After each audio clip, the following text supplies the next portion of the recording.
After a good few days enjoying the mountains of Queenstown, it's time to head to Te Anau. And what a beautiful drive, heading along Lake Wakatipu towards Kingston and beyond. On the drive, you'll enjoy the beautiful Central Otago scenery, lakes, mountains, sheer open spaces. Our aim this episode is to explore Te Anau, head to the Milford Sounds, and hopefully find ourselves a trip into either the Milford Sounds overnight or the Doubtful Sounds.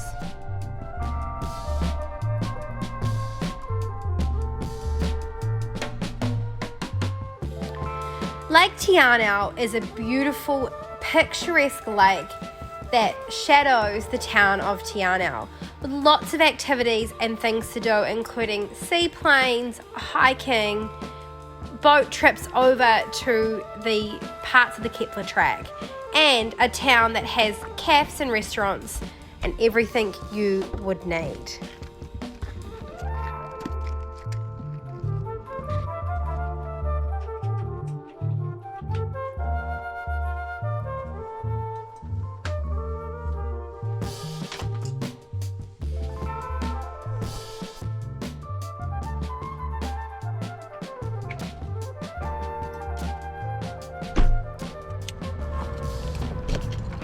Welcome to episode 6, where we explore the Fiordland region. We arrived in Te Anau last night and we're heading out on a wee hike that takes us to the start of the Kepler track. The Kepler track is one of New Zealand's great hikes, and it's located in the Fiordland National Park. The walk goes past the beach forested shorelines of lakes Te Anau and Manapori to tussock-covered ridgelines with spectacular alpine vistas. It can be a cold and wet hike in the winter, so we weren't going to do the Kepler track, but we were keen to put some of our hiking to the test and head towards the start of the track. It was about 5k's to walk to the start of the Kepler track. Along the way, we came across the wildlife sanctuary. The sanctuary allows you to see some of Fiordland's special birds that are really difficult to see in the wild. The takaki are the stars of the show. You can really see these awesome prehistoric looking characters. Hello, Donny. Donny! Oh, Donny.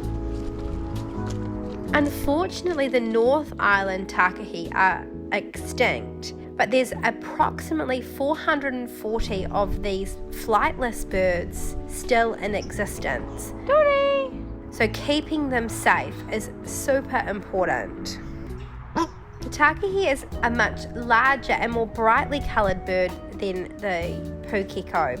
A visit to the sanctuary will also show you kakaka, the mountain parrot, moorpork, and of course Donny, the crazy duck.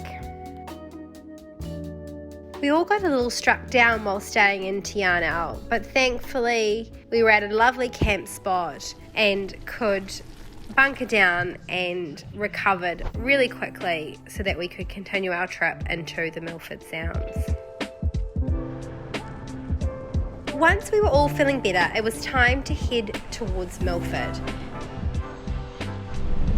Okay guys, well, we've just spent 3 days in Te Anau. Lovely little spot, but we've all been a little bit under the weather. Thankfully we do not have COVID. Now we're making our way up to the Milford Sound, so let's see how we go.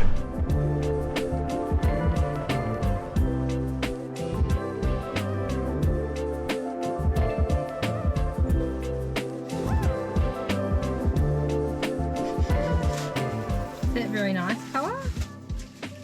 First time eating solids here. How do you feel about that colour? One of the really cool things about motorhoming with no agenda is that when you're driving along the road and you see something that's of interest, you just pull over and take a look. So we were driving along the road from Te Anau to Milford, and we seen a little sign saying like mistletoe. So we thought, Hey, we've got nowhere to be, so let's stop, pull over and check it out.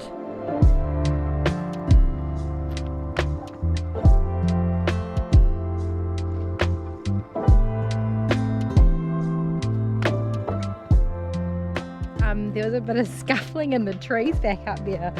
I don't know what it was.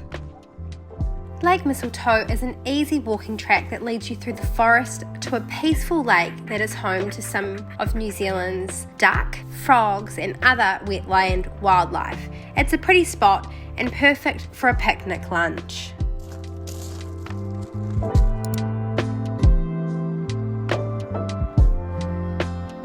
Mistletoe, we headed towards Te Anau Downs. Te Anau Downs is about 30 kilometres north of Te Anau, closer to Milford Sounds, and it's on the edge of Lake Te Anau and 1.2 million hectares of New Zealand's largest World Heritage National Park. It also marks the start of the Milford track and the end and the beginning of the Rockburn track. We stopped for a couple of photos and then headed further towards Milford Sounds in search of a place to stay overnight.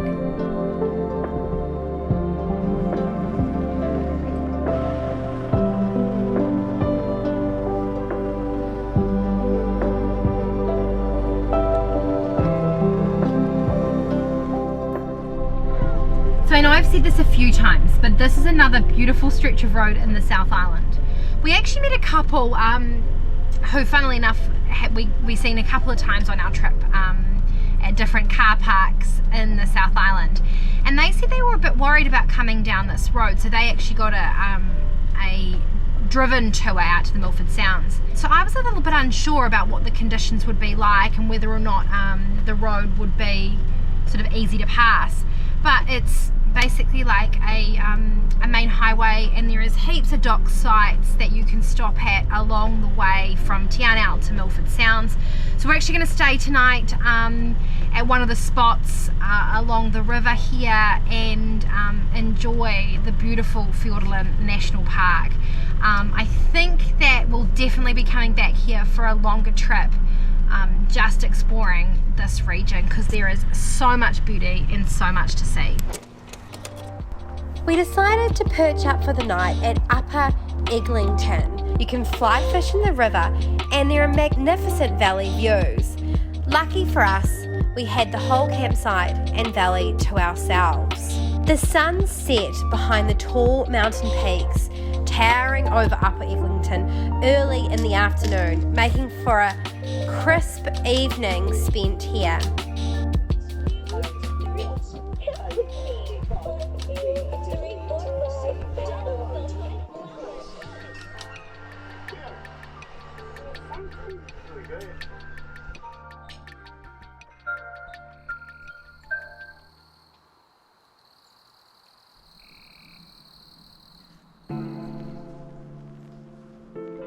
So last night we stayed at the dock site on the road to Milford called Upper Eglinton, and we've woken up to the most beautiful frost this morning, and we are going to head further up the road and check out the Milford Sounds.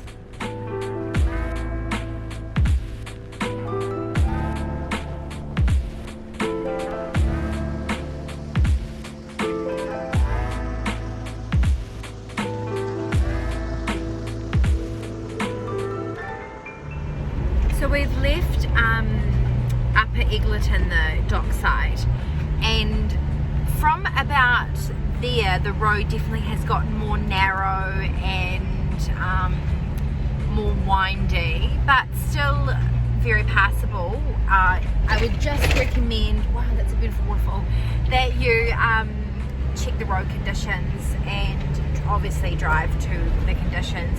We've got a little bit of ice and grit on the road today, so we're just taking it slow. The best thing about there being dock campsites and places to stay along the Milford Road is that you can really spend time enjoying the scenery and the stops along the way. There's heaps of beautiful places to pull over and get a photo of the mountains, the valleys and the waterfalls, and also maybe spot a Kia or two. Hey Mr. Kia! The scenery really is beautiful, and the Homer Tunnel, 1.2 kilometre long road tunnel that leads you to the Milford Sounds, really is quite amazing.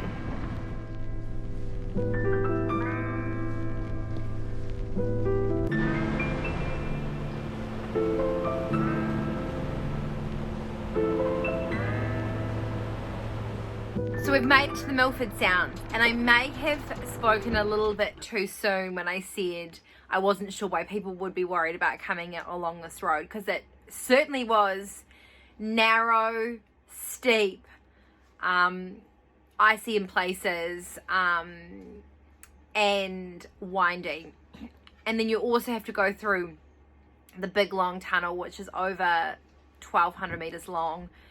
Basically a tunnel carved into the side of a mountain, but we made it here.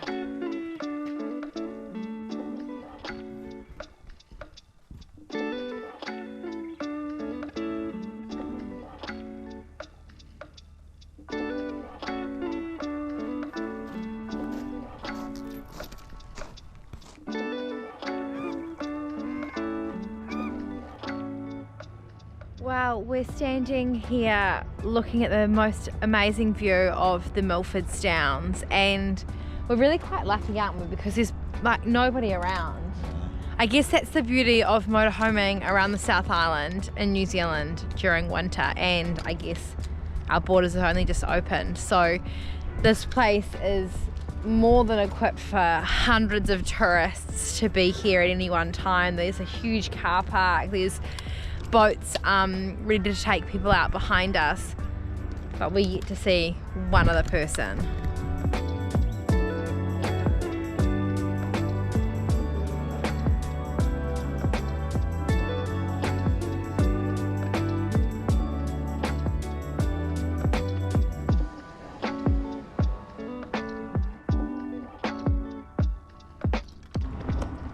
All this bus parking. Not one single bus. So we're just walking along here back to our camper and having a wee reflection on the Milford Sounds and tourism, I guess, in general. Have a guess, how many people do you think come here or came here in the peak of the Milford Sounds tourism? Babe, how many did you say? What was your guess? 74,000. 74,000. Drop your guesses in the comments below, and I'll wait a second and then I'll tell you. So 500,000 people come here to the Milford Sounds to explore this region. Seems like so many, and there is literally spots for 35 massive coaches that at the moment is completely empty. And it just has me wondering what impact that type of number, that sheer volume of people has on these natural wonders.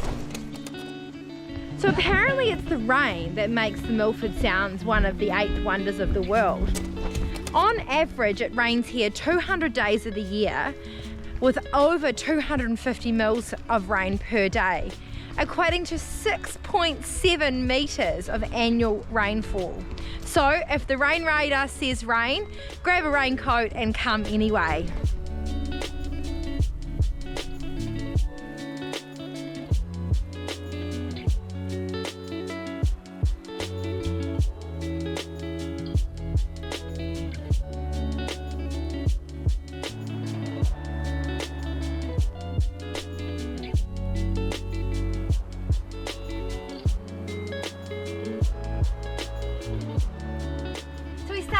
Flats last night, one of the dock sites along the road to Milford Sounds.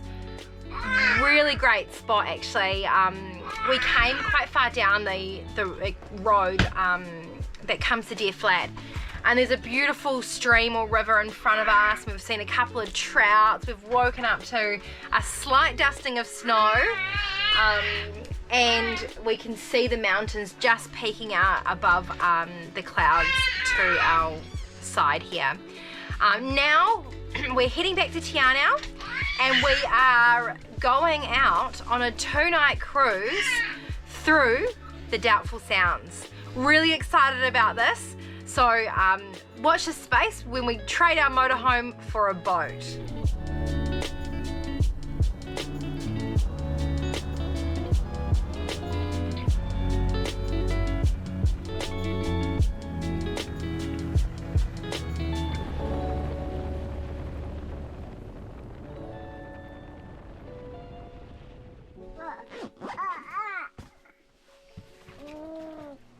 Koa, are you excited? Are you going to the Doubtful Sound?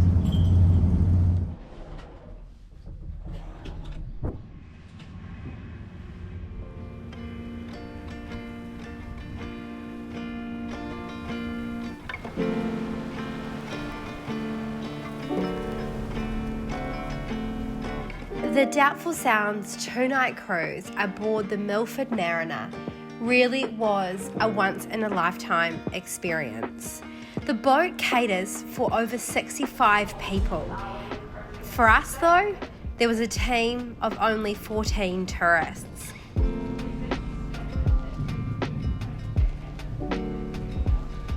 You cruise the full length of the Doubtful Sound, including all the way out to the Tasman Sea, to experience the sun setting out over the west coast horizon. Courtney, our nature guide, was full of experience and knowledge about the history and natural beauty of Doubtful Sounds.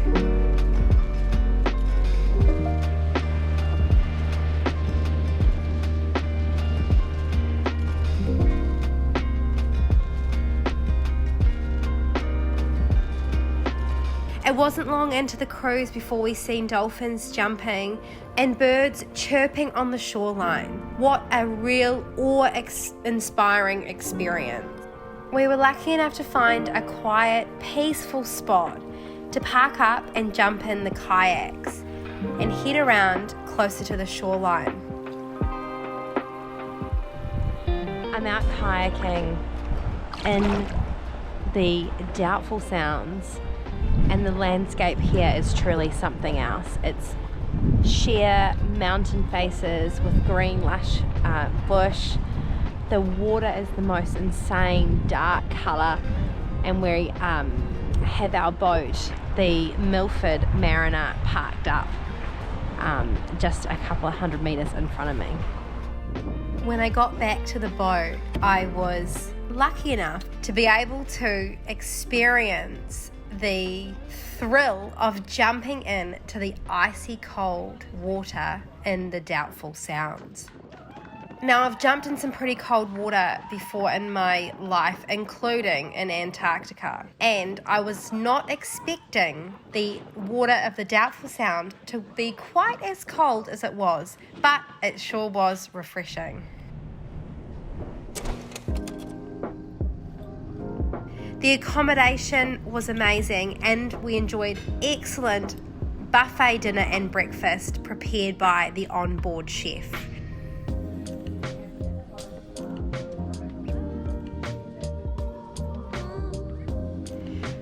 The Real NZ 2-night Doubtful Sounds experience really was amazing. On our final morning in the Doubtful Sounds, we were lucky enough to find a really peaceful spot where everything turned silent, including the crew, the Milford Mariner, and all the people on board, so we could hear the sounds of nature and the silence of the Fiordland National Park. This trip is something for the bucket list. Add it to yours now. Real NZ 2-night Doubtful Sounds experience.